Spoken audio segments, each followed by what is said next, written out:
네, 안녕하세요. 누리경영 박쌤입니다. 또 한 주는 어떻게 보내셨나요? 진도를 빼야 되니까 바로바로 나가는 걸로 하죠, 뭐. 예. 그래서 오늘은 6장 인간은 돌연변이종이 되고 있는가라는 얘기가 나오고요. 독성 화학물질에 대한 노출 그리고 유전자와 독성 화학물질의 결합 이것 때문에 발달장애 28%가량의 원인이 되고 있답니다. 이래서 이제 돌연변이 종이 되는 게 아닌가라고 이제 저자들은 걱정을 합니다. 또 바닥 닦는 세제로 이제 바닥을 닦는 세제로 실험실 동물들을 가둔 우리를 청소했다. 그러자 우리 안에 플라스틱이 세제와 반응을 일으켜 동물의 사료와 식수에 BPA가 스며들었다. 새끼들 중 절반이 유전자 이상을 일으켰다. 사실 우리도 이게 집 청소하는 그런 세제들이거든요. 우리 집에서 일상적으로 사용하는 과연 이것들이 안전한가? 몇 년 전에 아주 큰 사건이 있었죠. 우리도 뭐 가습기 사건 같은 경우도 있었는데 이런 것들로 인해서 여러 가지 문제들이 발달장애 아동들이나 이제 장애를 가지고 가는 게 28%나 이런 것들에 의해서 이제 차지한다는 얘기들이 나옵니다. 또 이런 것들이 식품 저장 용기, 직물 방염제 등에서 발견되는 BPA 이런 것들이 알츠하이머병이나 아동 학습 장애의 원인으로 지금 이제 추정되고 있다라는 얘기죠. 또 이제 가장 큰 문제가 브림 클리닉에 다니는 168명의 남자 환자들을 검사했는데 이 이제 푸탈레이트 수치가 높은 사람들이 불임이 너무 많다라는 거예요. 정자수나 정자 활동면에서 굉장히 떨어지고요. 그래서 여러 가지 문제들이 생긴다라는 거죠. 또 체내의 남성 호르몬인 테스토스테론이 유난히 적은 아이들을 발견했다. 그들은 산모가 매일매일 플라스틱 제품들에서 흡수한 높은 수치의 푸탈레이트를 함유한 모유를 먹고 자란 아이들이었다. 결국 아이들이 이제 불임이 되는 거죠. 옛날 불임 그러면 대부분 여성들이 잘못이라고 했지만 제가 한 10여 년 전부터 강의할 때 계속 얘기한 얘기지만 지금은 50대 50입니다. 전부 여자한테만 책임 있는 것도 아니고요. 전부 남자한테만 책임 있는 것도 아니에요. 제가 봤을 땐 반반의 문제들이 아닌가라고 지금 저는 개인적으로 생각을 합니다. 그리고 195페이지에 현재 평범한 사람의 체내에서 발견되는 합성 화학 물질은 대략 700가지에 달한다. 700가지나 된답니다. 우리가 뭘 그렇게 많이 쓰는지 모르지만 하여간에 뭐 호흡을 통해서도 또 그런 것들로 인해서 들어오는 게 너무 많겠죠. 이런 것들이 700가지나 그냥 평범한 사람들한테서 발견되는 화학약품 종류들이 화학 물질들이 700여 가지가 된답니다.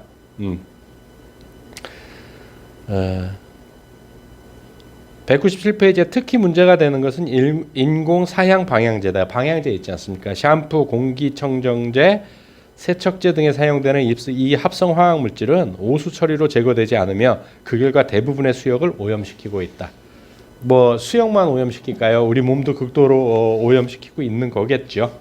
그래서 참 슬픈 얘기들이고요. 202페이지에 보게 되면 독성 물질에 직접 노출된 적이 없다 하더라도 발병할 수 있다. 뭐 신장암에 대한 얘기인데, 그리고 먼 후대까지 이 병을 물려줄 수 있다. 이것은 후성학적 세대 이동 현상이다. 즉 주변 환경 속에 존재하는 독성 화학 물질의 잠재적 위험이 질병 발병에서 고려해야 할 새로운 변수가 되고 있으며, 이런 물질이 적응 돌연변이와 자연 도태를 일으키는 환경 영향과 관련이 있으므로 진화 생물학에서 고려해야 할 새로운 요소가 되고 있는 것이다. 신장암이요. 신장 쪽에 문제가 되게 많죠. 제가 한 10여 년 전에 강의를 하면서 어떤 얘기를 했었냐면 앞으로는 이제 대장 쪽에 문제가 많이 생길 겁니다. 육류를 많이 먹기 때문에. 그렇게 얘기하고 1년 정도 지나서 대장 항문과가 쫙 퍼졌어요. 그래서 대장 항문과가 생길 때, 그러니까 그 다음 해인가 그 다음 해인가 제가 또 강의를 하면서 그랬거든요. 앞으로 보십시오. 병원에 인공투석실이 반드시 다 생길 겁니다. 라고 얘기를 했었거든요. 근데 지금 어때요? 인공투석실이 거의 다 생겼죠. 자리가 꽉 차서 뭐 빈자리가 없을 만큼 인공 혈액투석하는 하는 분들이 많이 늘었다라는 얘기예요. 이런 것들이 우리가 먹는 것이나 이런 것들 때문에 어쩔 수 없이 일어나는 현상들이라는 거죠. 204페이지에 보게 되면 유전자가 다양한 잠재적 결과의 원인이 될 수 있지만 가장 가능성 높은 결과를 유발하는 것은 다름 아닌 환경이다. 예, 질병이 발생되는 것들을 얘기를 하는 겁니다. 또 당신이 먹는 음식이 당신을 만든다라는 표현이 있다. 예, 이거 미국 속담이거든요. 정말 내가 먹는 것이 내 몸을 만듭니다. 그 내가 먹는 음식의 영양소를 통해서 내 세포를 구성하거든요. 또 단백질 DNA 사슬을 풀 때도 내가 먹은 영양소를 기본으로 하기 때문에 어쩔 수 없는 일들입니다. 그래서 먹거리가 별로 중요하지 않다고 생각하실지 모르겠지만 제가 볼 때는 많은 질병들이 대부분 먹거리이긴 한 게 아닌가라고 생각을 합니다. 물론 그게 100%라는 얘기는 아니고요. 네. 그래서 206페이지에 보게 되면 개개인의 질병에 대응하여 위험 요소를 분리하는 유전자 검사에 기초하여 건강을 관리하고 음식을 선택하는 이 새로운 분야는 영양과 유전자의 상호작용을 연구한다는 뜻에서 뉴트리게노믹으로 명명되었다. 결국 먹거리로 질병을 조정한다는 얘기죠. 가능하다는 얘기인 거고요. 그래서 되게 슬픈 얘기들이 되게 많아요. 그래서 7장이 이제 그러면 이렇게 이런 일들이 많은데 그러면 현재 재난은 대재난을 넘어서 어떤 게 있냐. 그래서 7장에 가니까 이제 자연이 최선이다. 그래서 이제 그 플리니우스라고 로마의 대단히 유명한 사람인데 자연은 도처에서 약을 나눠 주었다라는 얘기를 또 했답니다. 그래서 우리가 정말 약을 먹는 것도 중요하죠. 약을 먹는 것도 중요하지만 그 약을 먹기 전에 어떤 음식을 먹느냐에 따라서 내 몸을 만들기 때문에 그러한 부분에 조금 더 신경을 쓰시면 약을 먹을 나이를 조금 딜레이 시킬 수 있다라고 저는 자신 있게 말씀드릴 수 있습니다. 그래서 215페이지에 특효약에 집착하면서 치료에 효용이 있는 단 하나의 입자만을 따로 분리하려고 시도하는 서구의학은 자연이 베푸는 광범위한 치료의 선물을 놓치고 있다. 현대화학과 기술이 자연의 지혜를 대체하는 것이 아니라 단지 보충할 뿐이라는 사실을 검증하려고 했다. 의학의 아버지인 히포크라테스도 뭐라 그랬습니까? 음식으로 고치지 못하는 병은 의사도 고칠 수 없다고 했습니다. 그러면 병이 생기기 전에 우리가 음식다운 음식을 먹는다고 한다면 질병 발생도 상당히 늦출 수 있지 않을까 생각을 해봅니다. 그래서 여기 이제 부족민들 지금도 저기 아마존 속에 있는 이 사람들이 생활하는 방식들에 대해서 좀 나오긴 하는데 우리는 근데 그렇게 살 수는 없지 않습니까? 그러다 보니까 우리 나름대로 채식을 좀 많이 사실 채식도 좀 위험하긴 하지만 인스턴트 패스트푸드는 훨씬 더 낫다는 거죠. 218페이지에 보게 되면 우리의 건강은 음식에 함유된 필수 영양소로 생성되는 천연 상승작용에 의해 자연적으로 유지된다. 자연의 생화학적 신비는 그저 놀라울 따름이다. 독성 침입자를 쫓아내고 노화로 인한 손상을 치료함으로써 건강을 유지하도록 설계된 독창적인 면역체계가 바로 그것이다. 약초를 비롯한 자연의 산물들은 필요할 때 우리의 면역체계를 보필한다라고 돼 있어요. 그래서 의식동원이라는 얘기도 있지 않습니까? 그러니까 먹는 것과 약은 그 원료가 같다라는 얘기거든요. 그래서 약품이 아닌 음식이 최고의 약입니다라고 이제 헨리 빌러라는 사람이 얘기했고요. 의학의 아버지 히포크라테스는 자연이 치료한다. 의사는 자연의 조수일 뿐이다라고 주장했다. 히포크라테스는 식이요법으로 질병을 치료하는 것이 첫 번째고 약물 치료는 두 번째이며 수술은 최후의 수단이라고 설명했답니다. 근데 지금은 슬픈 현실이지만 또 어쩔 수 없는 현실이기도 하지만 어떻게 합니까? 대부분 약과 수술로 모든 걸 해결하려고 하죠. 그 질병이 발생했다라는 것은 물론 100% 얘기는 아닙니다만은 그 질병을 유발할 수밖에 없는 음식을 먹었기 때문에 그 질병이 발생하는 거거든요. 근데 그걸 고치지 않고 약과 수술로 어떻게 해결이 되겠냐는 거예요. 그럼 그 질병이 안 생기게 하려면 그 음식을 바꿔야 되는 거죠. 치유가 될라 하더라도 마찬가지라는 얘기입니다. 219페이지에 대부분의 질병은 적절한 음식 섭취와 신체의 독성을 없애는 일정 기간의 단식을 통해 치료 가능하다. 체내에 축적된 독성 화학 물질이 질병을 유발한다. 합성 비타민의 복용은 건강에 전혀 도움이 되지 않는다. 우리 살림을 쪼들게 하는 반면 제약업자의 주머니만 두둑하게 할 뿐이다. 그러니까 천연의 음식을 통하거나 천연이 많이 들어간 영양제를 드셔야 된다는 얘기를 꼭 드리고 싶어요. 여기 나와 있지 않습니까? 합성 비타민이 아니고 천연 비타민을 드셔라.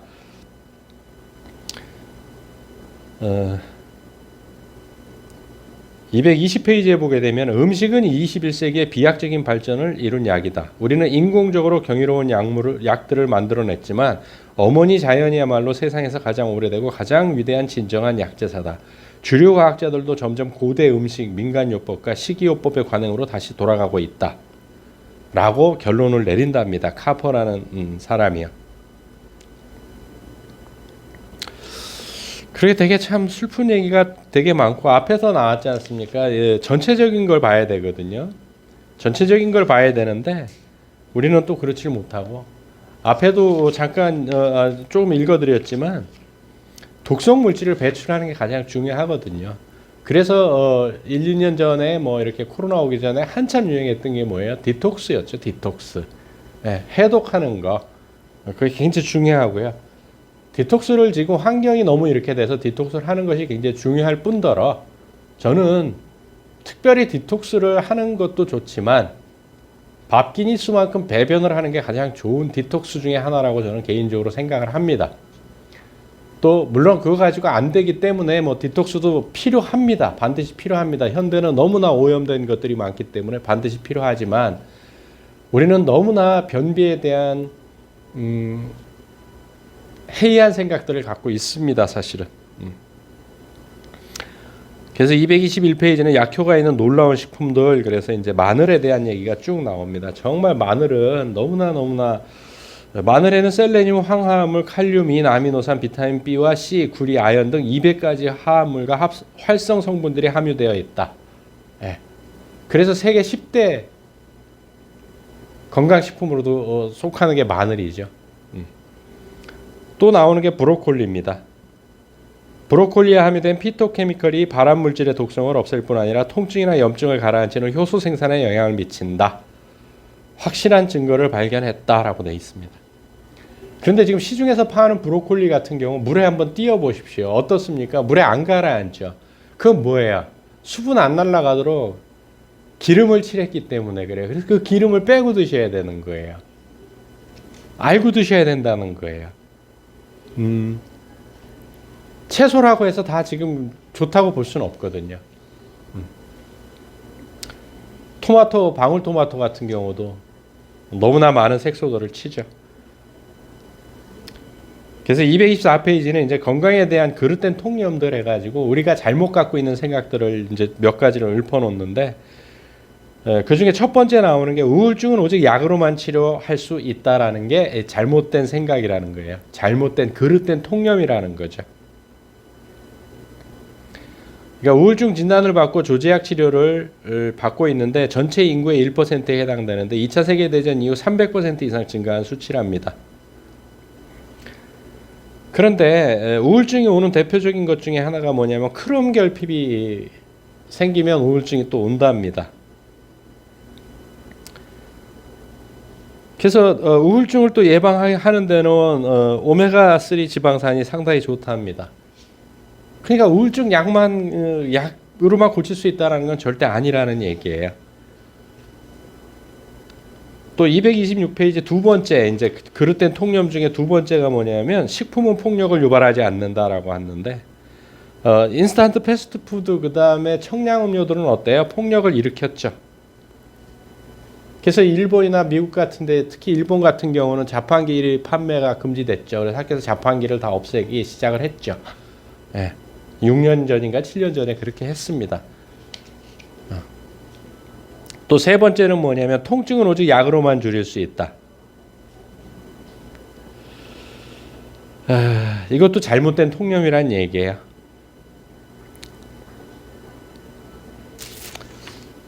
또 네 번째는 플라세보 치료 효과가 없다. 플라세보는 치료 효과가 없다. 아닙니다. 있습니다.